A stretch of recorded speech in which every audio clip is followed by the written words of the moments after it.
is Medina Amir and welcome to my channel. So for today we're gonna learn about traditional clothes, or in Malay baju traditional or pakaian traditional.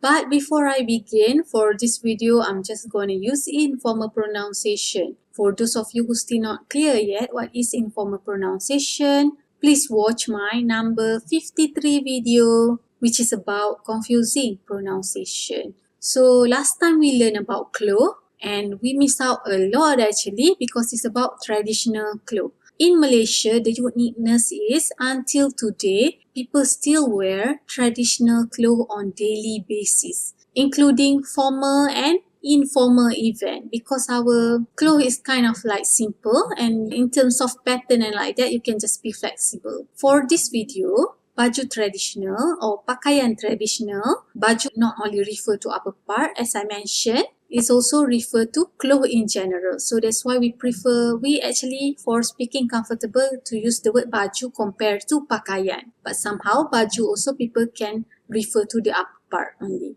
And regarding this baju traditional or pakaian traditional, you will see lots in the market, many types of pattern. Our people really creative. We like to modify from the original form, but somehow some people like the original form and still wearing it today widely. So this modern form doesn't really affect the traditional form that much.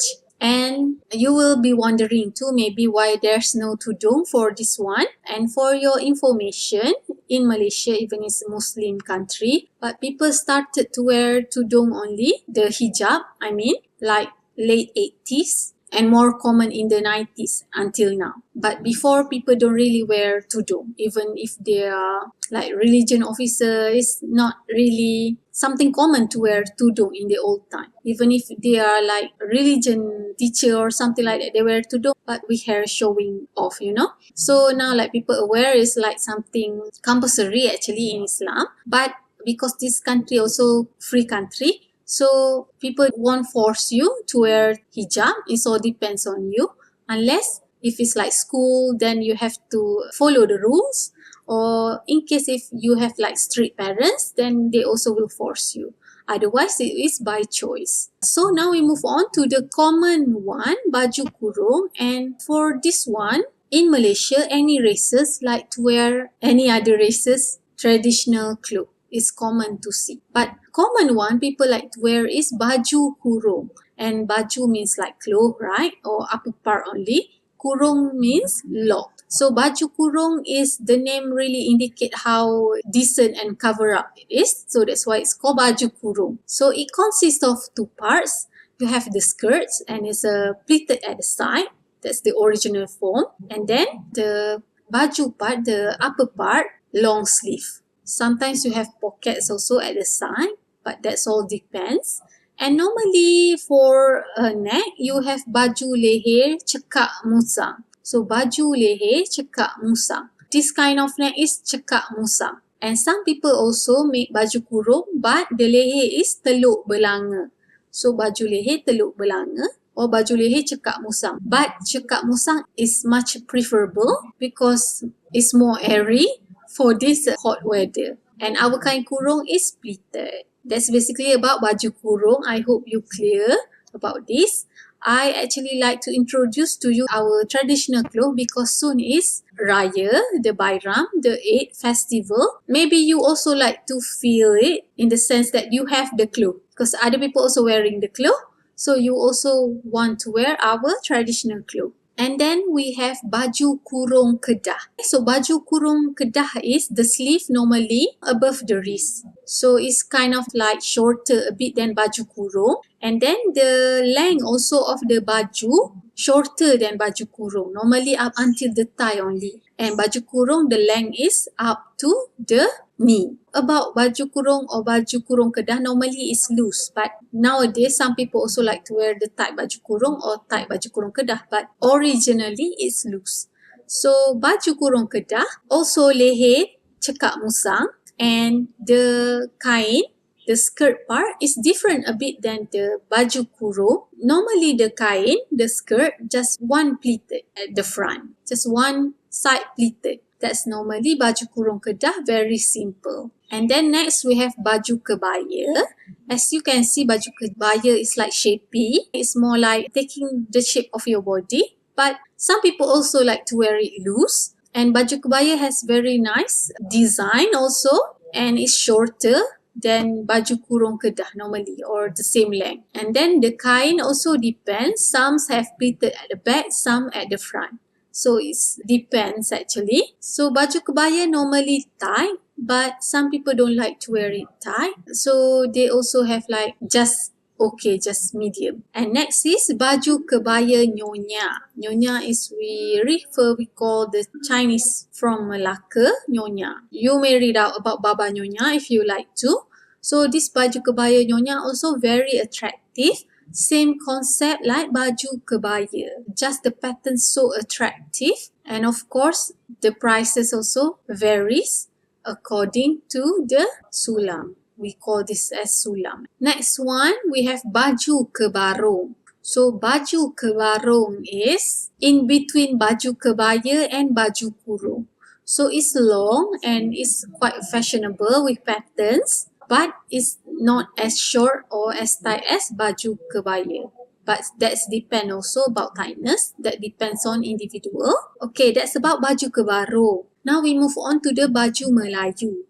So baju Melayu is the traditional cloth for male. So baju Melayu has, we call the neck as teluk belanga. Normally this is the common neck, but some people also have cekak musang, but the common one is teluk belanga because it looks so handsome, and you have normally like 3 or 2 pockets at the front with pants, and to make it complete look, you like to wear some pin. Some people during an occasion, as you can see in our sultan, they wear tengkolok. So tengkolok on the head, also our cap, Malay cap. So tengkolok we call it, or setanjak or tanjak. That's the term. And then we have to make it like complete. In the old time, our warriors used to have baju Melayu, sampin, and also tengkolok or setanjak, and also keris as a self-defense. But nowadays, people don't really hold keris just like that. So for Raya look, normally people wear songkok and sampin and also baju Melayu. That's normally the Raya look you will see often. And then I'm talking about kain sarong in the previous video. So kain sarong can be either kain pelekat or kain batik. But I will explain to you about kain pelekat first. There's a way how you can fold it, actually very simple. But if you're not confident enough, that's why they modify it. Instead of wear it as kain pelekat, now they make it seluar pelekat. You can buy a lot of seluar pelekat on the store. So you wear seluar pelekat. But if you don't wear also, it's okay. Kain pelekat, some female, they make it to use as their kain for baju kurung. So they will have like plain baju kurung, like plain the upper part. And then as kain, as the skirt one, they use the kain pelekat. Of course, they will sew it. That's also something we do with the kain pelekat.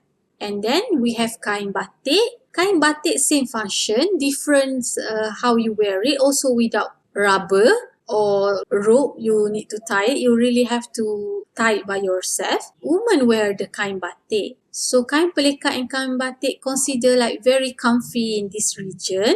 In the old time, women normally berkemban. We call this term as berkemban, wearing the kain batik up till here and just having bath in the river. But nowadays people don't do it because of the safety, you know. So some people also berkemban in the house because of the weather or during the shower time because they are comfortable that way. And it's not encouraged actually in Islam like to naked in the shower. So some people berkemban in the shower using the kain batik. Talking about kain batik, Indonesian also have their own kain batik. Malaysia also have their own kain batik. But sometimes you can see they have different pattern. Anyway, we move on to kain batik, another form of kain batik, which is kain batik Terengganu.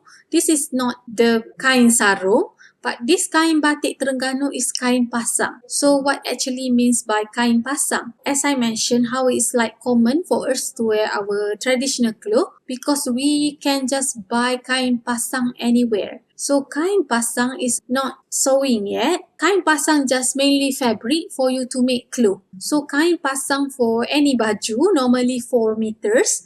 Like for example baju kurung, 2 meters goes to the baju, the upper part, and 2 meters goes to the kain. That is kain pasang. So we have kain batik Terengganu. Normally it's made with hand. The price also quite pricey, but it's very beautiful. This kain batik Terengganu. If you're interested, you can buy.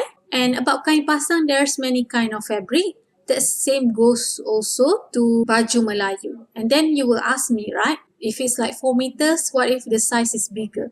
There's also kain pasang. You can tell the seller how many meters do you want. Maybe if it's for your small babies, small children, then maybe you need only 2 meters. Or maybe you need 6 meters. That's also available in that form. And then I will mention other races, traditional clothes, but only for Chinese and Indian. We have other races in Malaysia, but if you want that, we'll go to other videos, not for this one. This one I will just mention very briefly. For Chinese, we have like sanfu. That's normally male wear it. And for lady, they have like cheongsam. But honestly, these days, Chinese, they don't really like to wear the traditional clothes. Even for their Chinese New Year celebration, they don't wear the traditional clothes. And the reason is that, based on what my friends told me, it seems like not practical because you buy expensive and then you can just wear it on occasion because they don't function much like baju kurung in our country. Baju kurung really people wear it everywhere. Almost every day you can see it. But that depends also. But cheongsam and sanfu is not really. So that's why they just buy ordinary clothes even for Chinese New Year. Ordinary clothes in terms of it's not traditional clothes. But not necessarily it's ordinary. Sometimes it's beautiful and extraordinary. Just it's not traditional clothes. And then for Indian, we have sari and also salwar kameez, the Punjabi suit. For male, you have kurta and dhoti, but kurta is commonly used. And for your information, Malay people really like baju Punjabi or Punjabi suit and also kurta for male. Male really like to wear kurta, our Malay men, even for our Hari Raya. One thing maybe you will wonder, in traditional clothes, people are not obligated to wear hijab. Then how it is, right? To wear traditional clothes if we wear our head cover.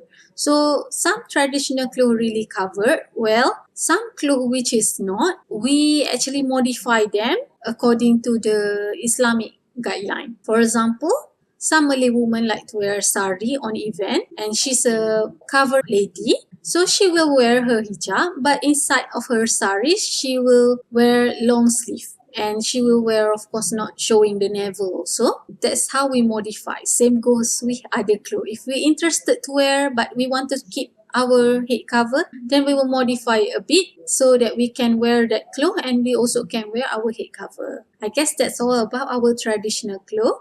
Thank you very much for watching me, and if you like my video, please check out my Patreon page so that I can have more time to make more videos. For those of you who support me through this medium, thank you very much. I really appreciate that. And for those of you who's watching me right now, thank you very much. And till we meet again then, bye.